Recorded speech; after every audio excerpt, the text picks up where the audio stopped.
Hello friends, welcome to Drona Academy. நம்ம இன்னைக்கு இந்த வீடியோ பதில என்னத பத்தி பார்க்க போறோம் அப்படினா மார்னிங் மேக்ஸ் 2.2 ஓகேங்களா. சோ காலை எழுந்தவுடன் கணக்கு கவலையிலே உனக்கு ஓகேவா. சோ இதுல வந்து பாத்தீங்க அப்படினா இன்னைக்கு நம்ம பார்ட் 5 பார்க்க போறோம் ஓகேவா. பார்ட் 5ல நம்ம ஆப்டிட்யூட்ல இருந்து ஒரு 5 கணக்கு நம்ம வந்து பார்த்தனா பார்க்க போறோம். சோ இதுக்கு முன்னாடி ஒரு 4 பார்ட் கிட்ட நம்ம போட்டுருக்கோம்.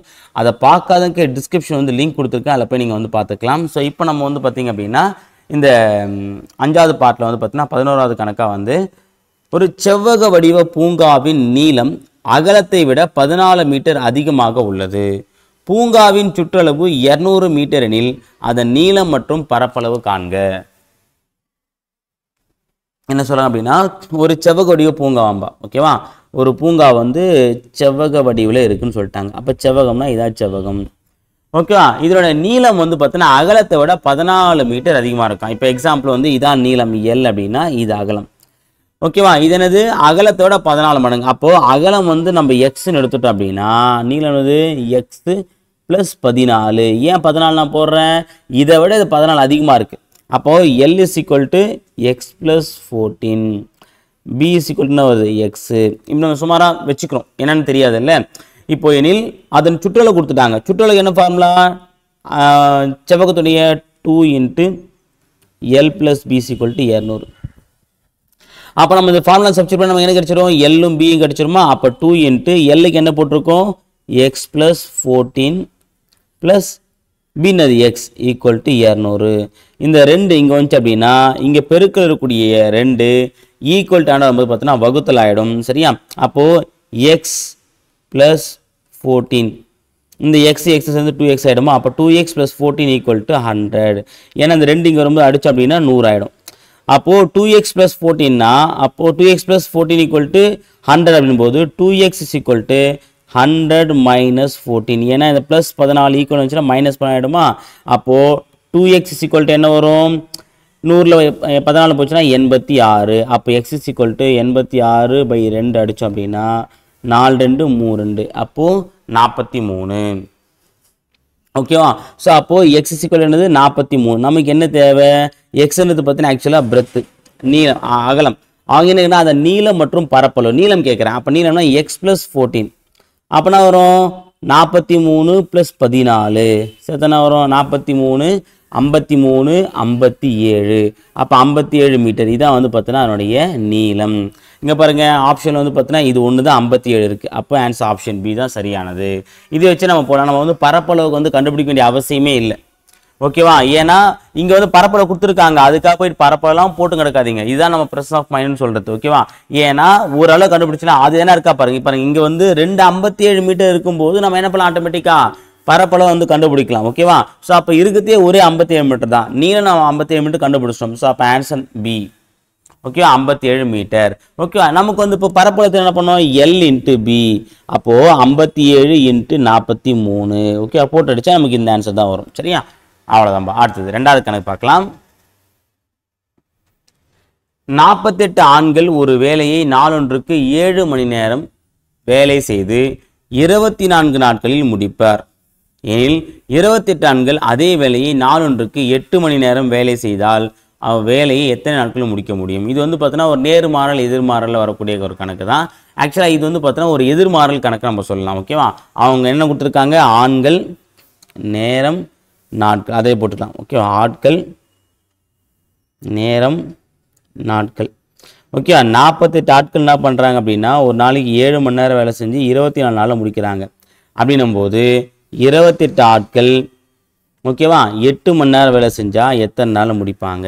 இதான் வந்து அவங்க கேட்டோடைய கேள்வி. ஆக்சுவலாக இது வந்து பார்த்தீங்கன்னா இது வந்து ஒரு எதிர்மாறல் தான் ஓகேவா. நான் எப்படின்னு தான் சொல்கிறேன், நேர்மாறல் எதிர்மாறதை தெரிஞ்சுக்கோங்க. ஆக்சுவலாக இதுக்கு வந்து ஒரு ஃபார்முலா இருக்குது, M×W மென்னு ஒர்க்குன்னு வச்சு போடுவாங்க. நம்ம அந்த நேர்மாறல் எதிர்மாறல் தெரிஞ்சால் அதோட நம்ம போட வேண்டியதில்லை, அவசியம் இல்லை, அப்படியே நம்ம போட்டு போயிட்டே இருக்கலாம் ஓகேவா. இப்போது ஆட்கள் நேரம் நாட்கள் 3 இருக்குது ஓகேவா. இப்போ நமக்கு வந்து பார்த்திங்கன்னா ஏதாவது 2 விஷயத்தை நம்ம கம்பேர் பண்ணோம் ஓகேவா. 2த்தை கம்பேர் பண்ணி தான் எது நேர் எது எதுன்றதை நம்ம தெரிஞ்சுக்க முடியும். ஆனால் இங்கே 3 இருக்குது. அப்போ நம்ம ஒன்றுத்தை சைலண்ட் பண்ணிட்டு மீதி 2த்தை கம்பேர் பண்ணலாம். இப்போ எக்ஸாம்பிள் நான் ஆட்களையும் நாட்களையும் கம்பேர் பண்ணுறேன். நேரத்தை வந்து நான் என்ன பண்ணுறேன் அப்படின்னா அதாவது ஹைட் பண்ணுறேன்னு வச்சுக்கலாமே. 48 பேர் 24 நாளில் ஒரு வேலையை முடிக்கிறாங்க. அப்போ 28 பேர் தான் என்ன ஆகும், நாட்கள் அதிகரிக்குமா? அப்போ 48 பேர் சேர்ந்தா 24 நாளில் முடிக்க முடியும்.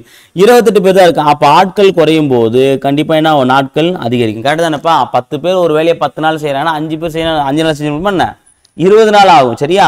ஸோ அப்போ ஆட்கள் குறைஞ்சா நாட்கள், செய்ய வேண்டிய நாட்கள் அதிகரிக்கும். எதிர்மாறலாம் அப்படியே போடும். அப்படியேனா 48 டிவைடட் பை 28 இன்ட்டு 24. அடுத்து இப்போ நம்ம வந்து பார்த்தோன்னா ஆட்களை ஹைட் பண்ணிக்கலாம், நேரத்தையும் நாட்களையும் கம்பேர் பண்ணலாம். ஏன் சார் நாட்களை ஹைட் பண்ணக்கூடாதுன்னு கேட்டிங்கன்னா, எந்த இடத்துல கேள்விக்குறி வந்திருக்கோ அதை நம்ம மறைக்கக்கூடாது, ஏன்னா அதான் நமக்கு தேவை. ஸோ அப்போ நேரத்தையும் நாட்களையும் கம்பேர் பண்ணும்போது ஒரு நாளைக்கு 7 மணி நேரம் வேலை செஞ்சால் அந்த வேலை 24 மணி நேரத்தில் 24 நாளில் முடிஞ்சது. 8 மணி நேரம் வேலை செஞ்சால் அப்போது ஒரு நாளைக்கு 8 மணி நேரம் செய்கிறாங்க, டெய்லி 1 ஹவர் 1 ஹவர் எக்ஸ்ட்ரா பண்ணும்போது அப்போ சீக்கிரமாக அந்த வேலை முடிஞ்சிருமா? அப்போ அதிக நாட்கள் போகாதா? அப்போ நேரம் அதிகரிக்கும் போது நாட்கள் குறையும். எதிர்மாறலாம் அப்படியே போடணுமா? அப்போ 7/8 அப்படியே போடுங்க. இப்போ நீங்கள் அவ்வளோதான், கணக்கு முடிஞ்சு போச்சு. ஓகேவா? இப்போ என்ன பண்ணலாம், 1 8 8 இங்கே வரும் 8 40 6 8 48. ஓகேவா? அடுத்து 1 7 4 28 1 4 6 24 6 6 36. அப்போது அந்த வேலையை வந்து பார்த்தோன்னா 36 நாட்களில் முடியும். இதை நம்ம இங்கே எவ்வளோ போட்டுக்கலாம், இன்ட்டு இப்படி போட்டு கூட அடிச்சுக்கலாம், சேம் தான். ஓகேவா? ஸோ அப்போ ஆட்கள் நாட்கள் நேரம் வந்தாலே அது எதிர்மாறலாக தான் இருக்குன்றதை தெரிஞ்சுக்கோங்க. ஓகேவா? எதிர்மாறல். ஓகேவா? நோட் பண்ணி வச்சுக்கோங்கப்பா. அடுத்த கணக்கு 13வது கணக்கு பார்க்கலாம். ரம்யா ஒவ்வொரு மாதமும் 28,296 சம்பாதிக்கிறார். ஒவ்வொரு மாதமும் என்ன பண்ணுறாங்கன்னா, ரம்யான்றவங்க 28,296 ரூபாய் சம்பாதிக்கிறாங்க. அதனை 4:1:3 என்ற விகிதத்தில் முறையே கல்வி சேமிப்பு, அதாவது 28,296 வந்து பார்த்தீங்கன்னா மொத்தம் 3 பாட்டாக பிரிச்சுக்கிறாங்க ரம்யா. ஓகே, 4:1:3 பாட்டாக பிரிச்சுக்கிறாங்க. ஓகேவா? இந்த 4ன்றது பார்த்தீங்கன்னா கல்வி, எஜுகேஷனுக்கு வந்து ஒதுக்குறாங்க. ஓகேவா? சேமிப்பு வந்து பார்த்தீங்கன்னா சேவிங்ஸ் வந்து 1 பங்கு.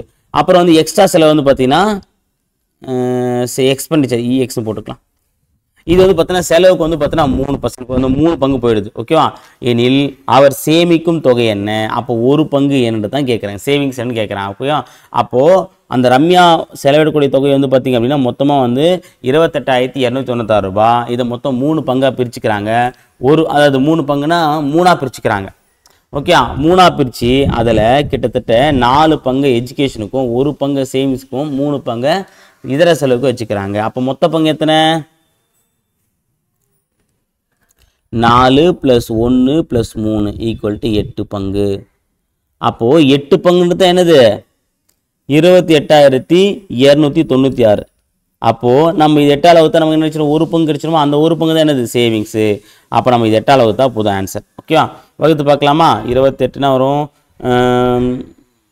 3 24, மீதி 4, 8 40, மீதி 2, 29னா 3 24, மீதி 4, 5 7 56, 3,537 ரூபாய் இருக்கா பாருங்க. இருக்கு ஆன்சர் ஆப்ஷன் பி, டெல்லிப்பா. 3,537 ரூபாய். சரி, அப்போ சேவிங்ஸ் அவங்க எவ்வளோ செலவு பண்ணியிருப்பாங்க? 3,537 ரூபாய் செலவிட்டிருப்பாங்க. சரியா? இதில் உங்களுக்கான கேள்வி வந்து பார்த்தீங்க அப்படின்னா, இதர செலவு அவங்க எவ்வளோ பண்ணியிருப்பாங்க? இதர செலவு அவங்க எவ்வளோ செலவிட்டிருப்பாங்கன்றதை மட்டும் நீங்கள் கமெண்ட்டில் சொல்லுங்கள். ஓகேவா? அடுத்துக்கன்னு பார்க்கலாம். ஏயின் 2/3 பங்கும் பியின் 75% சமம் எனில் A/B என்ன? அதாவது ஏவின் அப்படின்னா எடுத்தோம்னா A × 2/3 இதுவும், பின்னா B × 75% சொல்லியிருக்கேன். 75% என்ன அர்த்தம்? 75/100 நான் ஆல்ரெடி சொல்லியிருப்பேன். ஓகேவா? அப்போ 75/100 இது ரெண்டுமே சமம்னு சொல்லிட்டாங்கப்பா. இப்போ நமக்கு A/B தான் தெரியும். அப்போ A/Bனா A/Bயா? அப்போ B அந்த பக்கம் கொண்டு வாங்க, இதை அந்த பக்கம் கொண்டு போயிடுங்க. அப்போது மேலே இருக்கக்கூடிய B வந்து பார்த்தீங்கன்னா வகுத்தல் ஆகிடும். இங்கே இருக்கக்கூடிய 75/100 அப்படியே தான் இருக்கும். இங்கே இருக்கக்கூடிய 2/3 ஈக்குவலான போச்சுன்னா 3/2 மாறிடும். ஓகேவா? அப்போ அடிச்சனா வரும் 3 25 75 4 25 100. அப்போது A/B = 3 9 4 2 8. அப்போ A/Bன்னு A/Bன்னு எழுதலாமா? அப்போ 9:8. அப்போ என்ன பங்கு வரும்? 9:8. ஆன்சர் ஆப்ஷன் பிப்பா. ஓகேவா? ஸோ இப்படி தான் நம்ம வந்து பார்த்தீங்கன்னா இந்த கணக்கு நம்ம போடணும். ஓகேவா? அவ்வளோதான். ஸோ வரக்கூடிய ஆன்சரை அப்படியே போட்டு ஏஇன் 2/3 அர்த்தம். ஏஇன் அப்படின்னாலே இன்ட்டுன்னு தான் அர்த்தம். சரியா, நோட் பண்ணி வச்சுக்கோங்க. அடுத்துப்பா லாஸ்ட் கணக்கு. கொடுக்கப்பட்ட இரு எண்களான 96 மற்றும் 404 மீப்போவா 4 எனில் இவ்விரு எண்களின் மீப்போமா காண்க. அதாவது எல்சிஎம். ரெண்டு எண்கள் கொடுத்து நம்ம எக்ஸுடைய வேல்யூ வந்து பார்த்தோன்னா 96, ஒய்யுடைய வேல்யூ வந்து பார்த்தா 404. ஓகேவா, இதில் மீப்போவா ஹெச்சிசிஎஃப், அந்த ரெண்டு எண்களுடைய ஹெச்சிசிஎஃப் வந்து பார்த்தோன்னா 4 அப்படின்னா எல்சிஎம் என்னன்னு கேட்குறாங்க. இதுமாரி வந்து ரெண்டு எண்கள் கொடுத்துட்டு அதோட எல்சிஎம் கொடுத்துட்டு எஸ்சிஎஃப் கேட்டாலும் சரி, அல்லது ஹெச்சிசிஎஃப் கொடுத்து எல்சிஎம் கேட்டாலும் சரி, ஒரே ஃபார்முலா தான். ரெண்டு எண்களுடைய பெருக்கல் பணி எதற்கு சமமாக இருக்கும் அப்படின்னா அந்த ரெண்டு எண்களுடைய எல்சிஎம் மற்றும் ஹெச்சிசிஎஃப் உடைய பெருக்கல் பணிக்கு சமமாக இருக்கும்.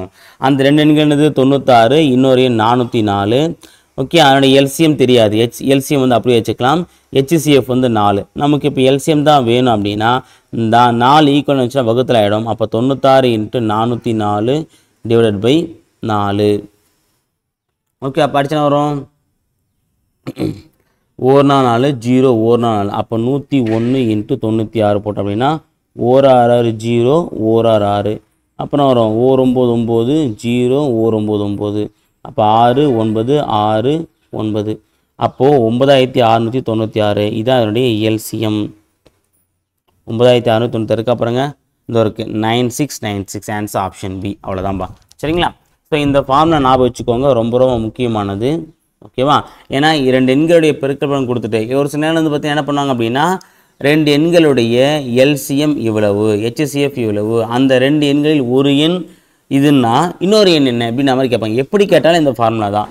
ரெண்டு எண்களுடைய பெருக்கல் பலன் எதற்கு சமமாக இருக்கும்? அந்த ரெண்டு எண்களுடைய எல்சிஎம் மற்றும் ஹெச்சிசிஎஃப் உடைய பெருக்கல் பலனுக்கு சமமாக இருக்கும். இதை ஞாபகம் வச்சுக்கோங்க. ஓகேங்களா.